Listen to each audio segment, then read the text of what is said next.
ভাবছি কাঁঠালটা তুলে নিয়ে চলে যাবো, ওটাকে ইঁচড় বানিয়ে খেয়ে নেবো। হ্যালো এভরিওয়ান, আমি অপর্ণা আর ওয়েলকাম টু অপর্ণা লাইফস্টাইলে। আমি চলে এসেছি নতুন আর একটা ভিডিও নিয়ে। আশা করছি সকলেই তোমরা খুব ভালো আছো, সুস্থ আছো।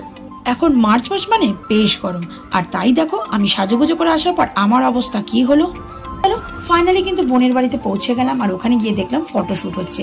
দেখতে দেখতে কিভাবে একটা বছর কেটে গেল। ওদের বাড়ি খুঁজতে গিয়েই আমাদের জান বেরিয়ে গিয়েছিল। এখানে আমার অবস্থা দেখো বিশাল নাজেহাল ছিল।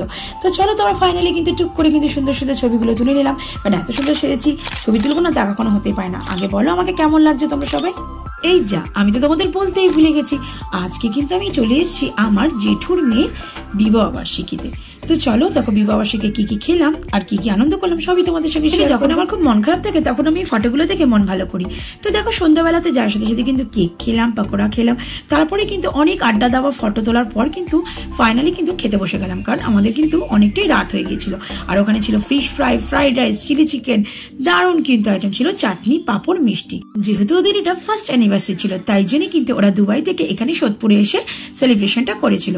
তো চলো ফাইনালি কিন্তু অবশেষে আরেকটা ছবি তুলে সবাইকে বাই বাই, টাটা, সাবস্ক্রাইব।